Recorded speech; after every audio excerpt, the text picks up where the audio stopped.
Așadar, bună seara tuturor și bun găsit la o nouă ediție a săptămânii noastre de îndrumare, ediția cu numărul 1 din acest an, dar săptămâna noastră de îndrumare a ajuns deja la ediția cu numărul 49.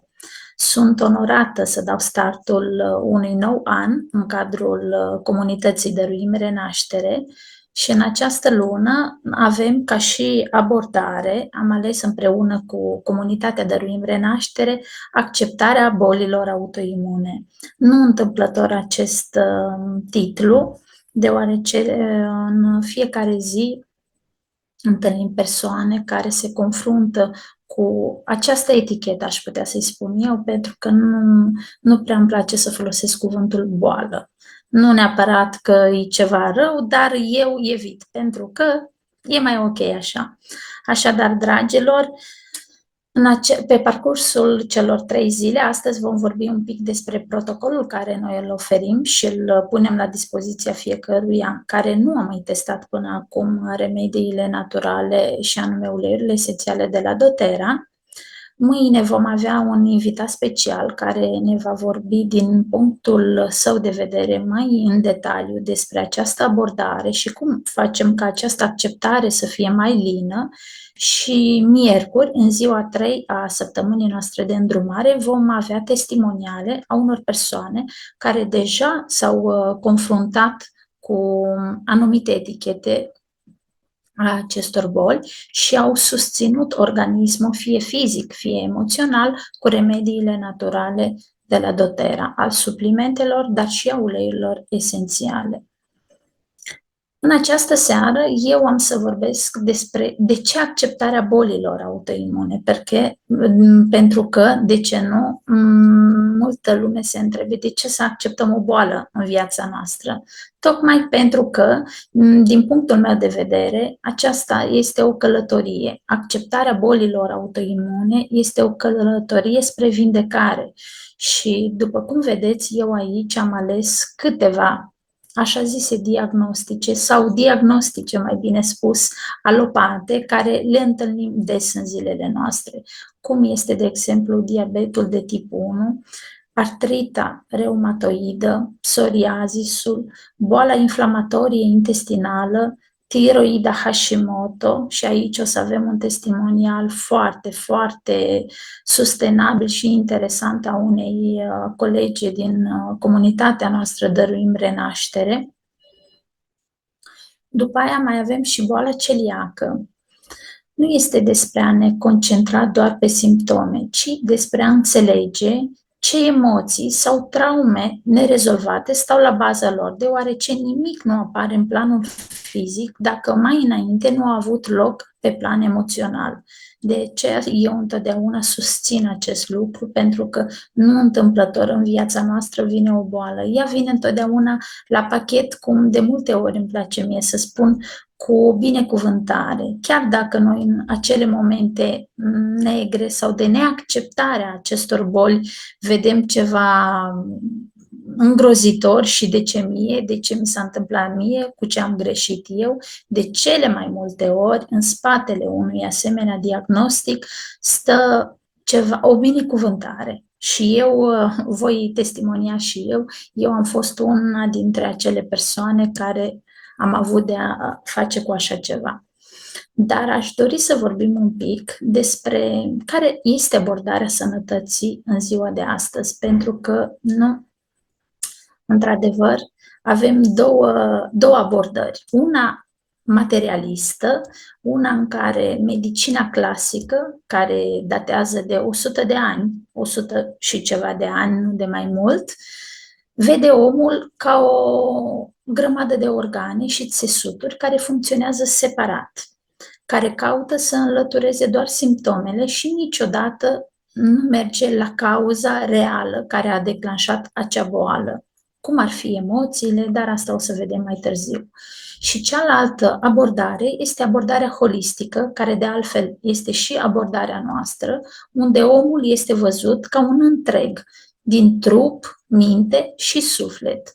Pentru că suntem făcuți din cele 3 componente și mult mai mult decât atât, Pe noi ne face sistemul să credem că nu este așa, dar dacă citim un pic mai în amănunt, vom vedea că corpul fizic este corpul fizic, dar avem și corpul emoțional și cel mental și sunt până la 7 corpuri.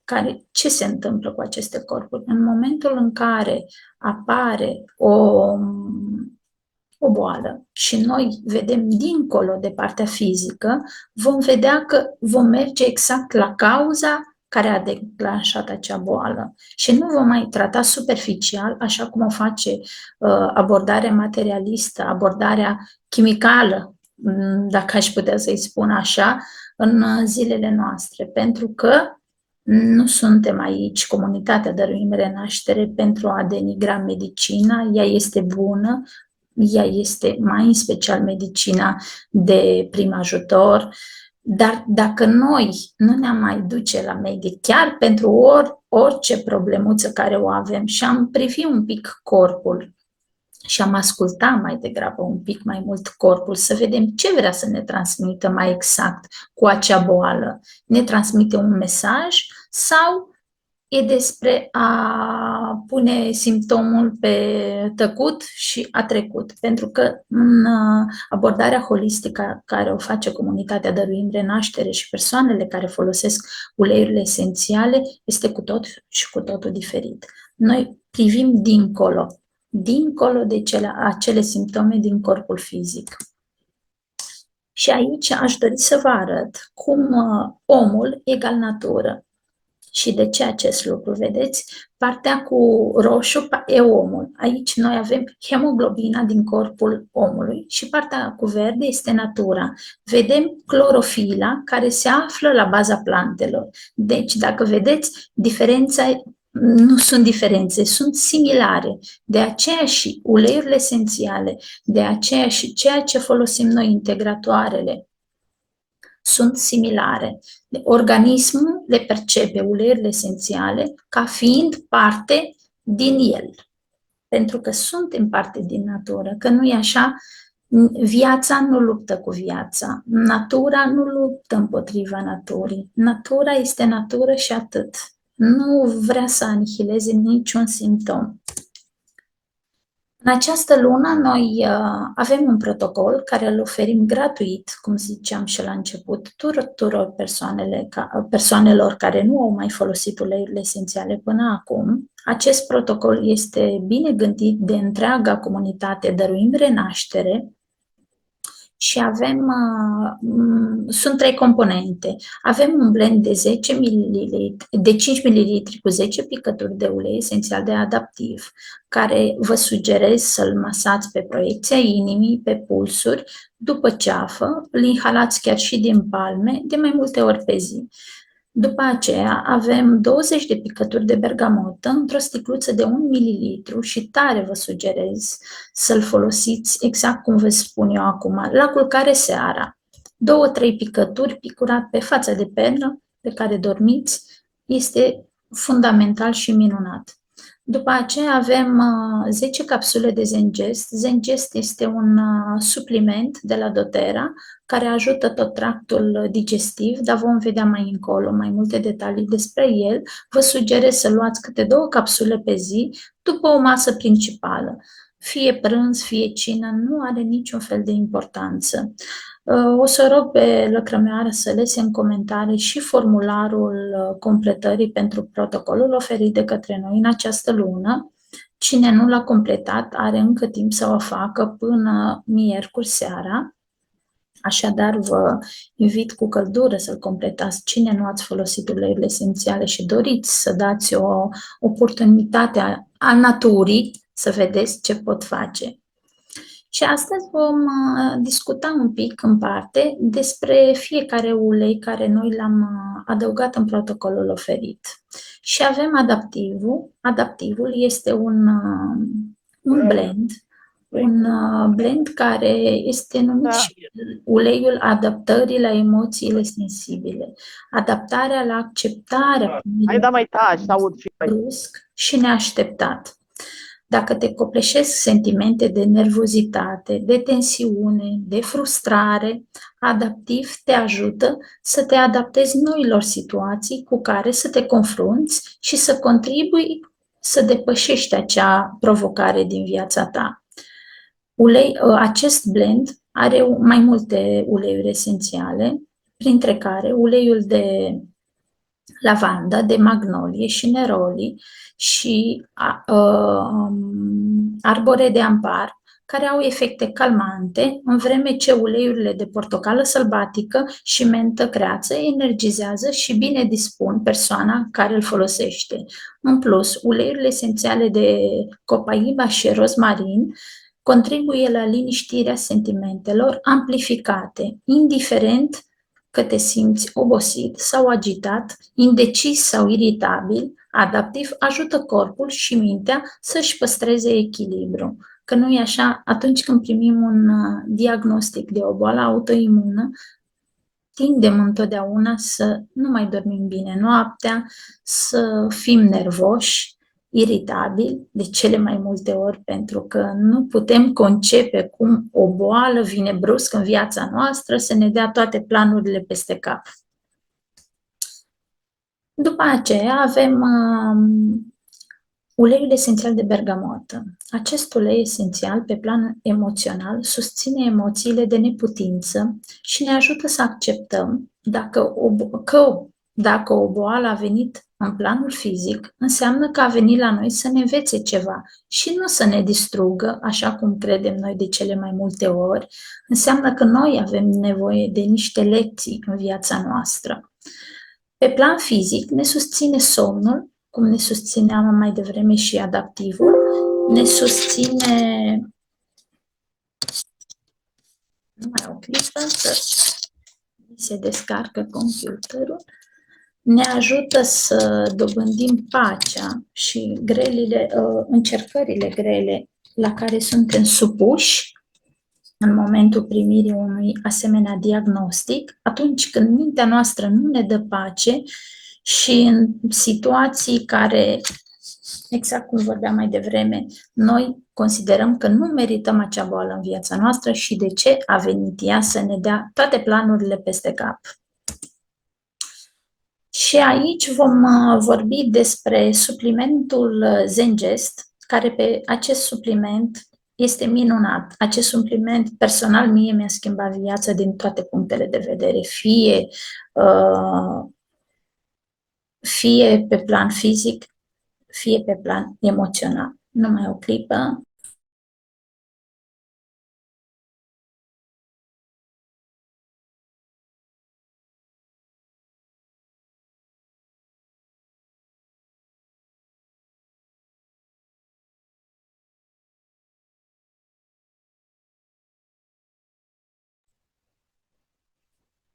Îmi cer scuze. Pe plan emoțional, acest ulei ne ajută la adaptare și digerarea unor noi situații care apar în viața noastră, fără ca noi să opunem rezistență, și ne ajută să ne recăpătăm pofta de viață din nou. Din punct de vedere fizic, acest supliment vizează aparatul digestiv, deoarece acesta este numit și al doilea creier. Deci dacă noi, din punct de vedere emoțional, nu suntem ok sau am fost diagnosticați cu o anumită boală, sistemul nostru digestiv va fi în dezechilibru cu siguranță. Nu știu dacă mulți dintre voi ați observat că atunci, nu neapărat la primirea unei vești că avem o boală autoimună sau oricare boală ar fi ea, atunci când noi ceva ne dă peste cap, ne certăm cu soțul, copiii nu fac ce vrem noi și așa mai departe. Ați observat că simțiți la stomacul, toată lumea, eu cel puțin vă dau exemplu din propria mea experiență, deci mă doare stomacul. De ce? Pentru că dacă eu m-aș uita un pic asupra situației care are loc în jurul meu și voi vedea evenimentele care au avut loc, voi realiza că, de fapt, eu nu diger o anumită situație din viața mea în acel moment și, automat, al doilea creier al nostru, adică sistemul digestiv, va avea de suferit cu siguranță. Bănuiesc că cine cine sunt părinți și are copii sau cine are provocări chiar și cu soții sau nu neapărat. Chiar curând am avut o experiență cu o doamnă care a primit o veste care nu a digerat-o sub nicio formă. S-a întâmplat așa ceva.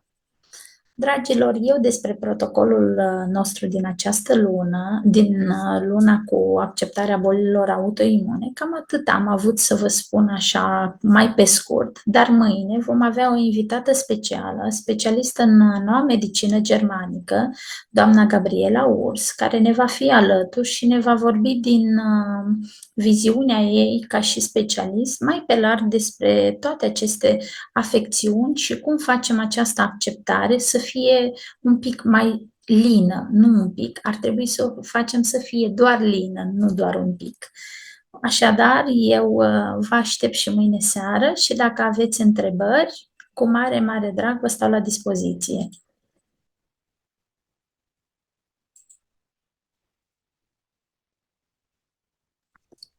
Bună seara, eu am o întrebare. Puneți, vă rog. Capsulele de Zen Gest, câte zile pe lună și pe ce perioadă se administrează?